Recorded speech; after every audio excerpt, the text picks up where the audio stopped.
The head-pounding knock at the door comes for the 28th time that same night. Give a break, kids. Come on.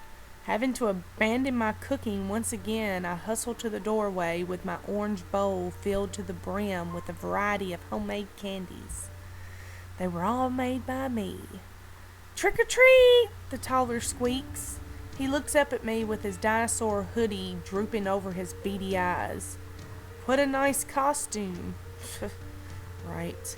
I grab a handful of candies and dump them into his half-full pillow sack.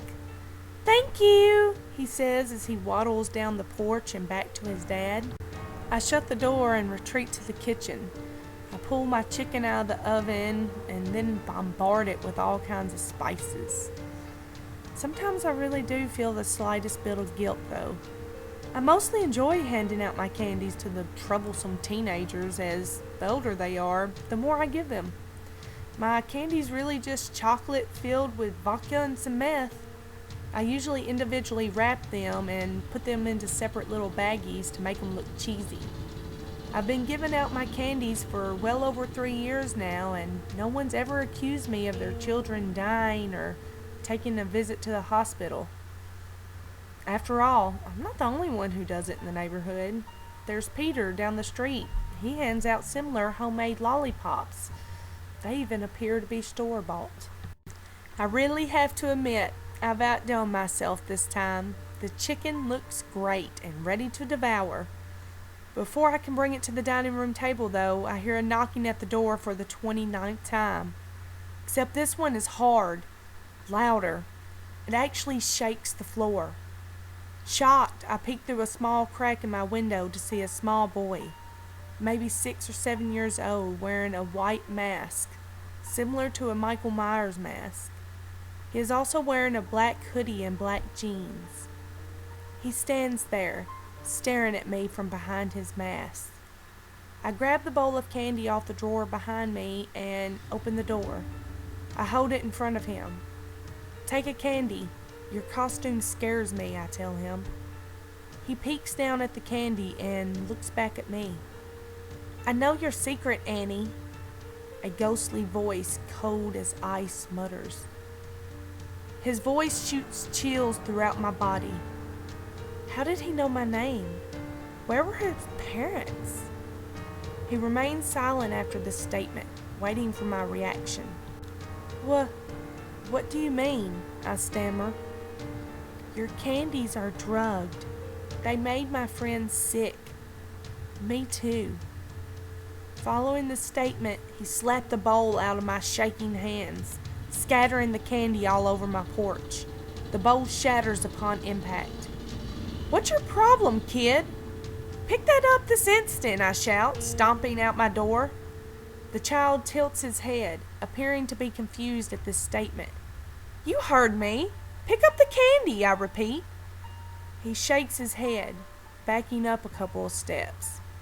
Well, how would you like it if I slapped your candy bag out of your hands, you little brat? Not very nice, huh? Now pick up your goddamn candy.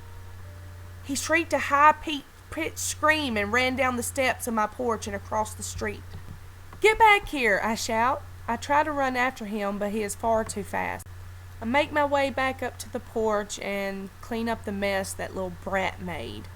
With the remainder of the night, I ate my cold chicken and popped in one of my old favorite scary movies, Hellraiser.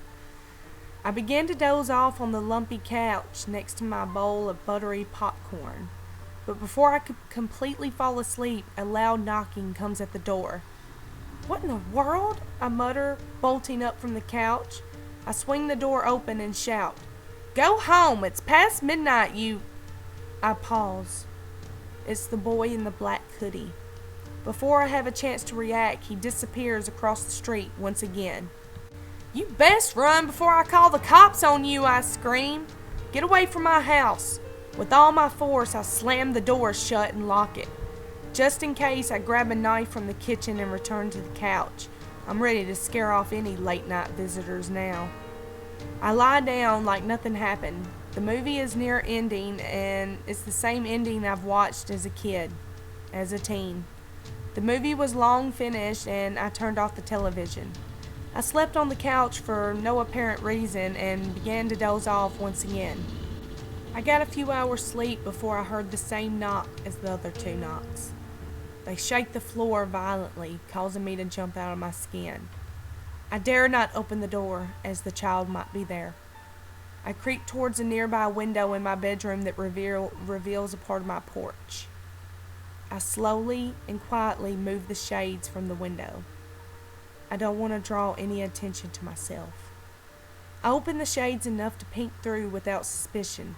I see the same little black hoodie standing on my porch steps, waiting for me to answer. He seems harmless. Maybe he just needs some help.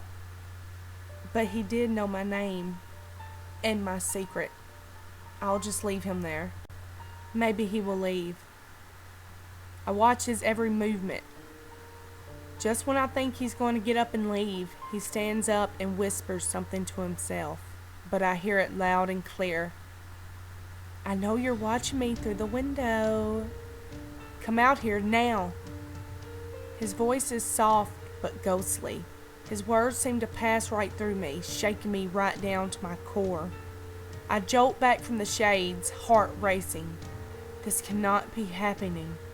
I need to wake up. It's just a bad dream.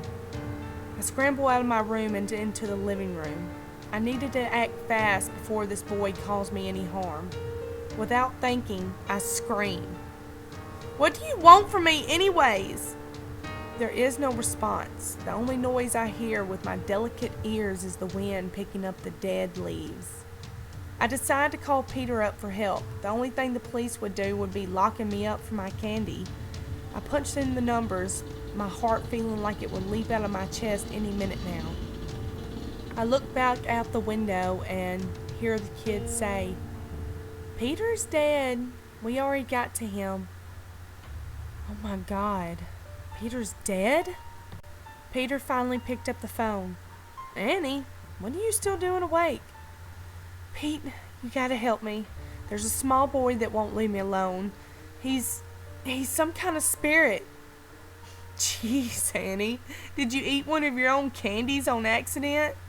Here, I'll come over, but I assure you nothing's wrong."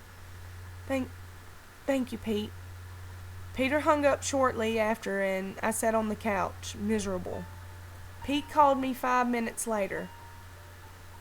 "Help me," Peter said in an agonizing voice. He strains the words out slowly. "Pete!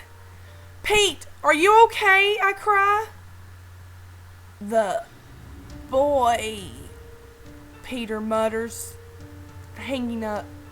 Tears streaming from my face, I sprint out the door to see Peter standing on my lawn.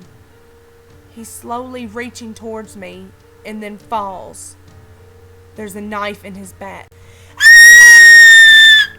The little boy comes out of the bushes and starts chasing me with ridiculous speeds.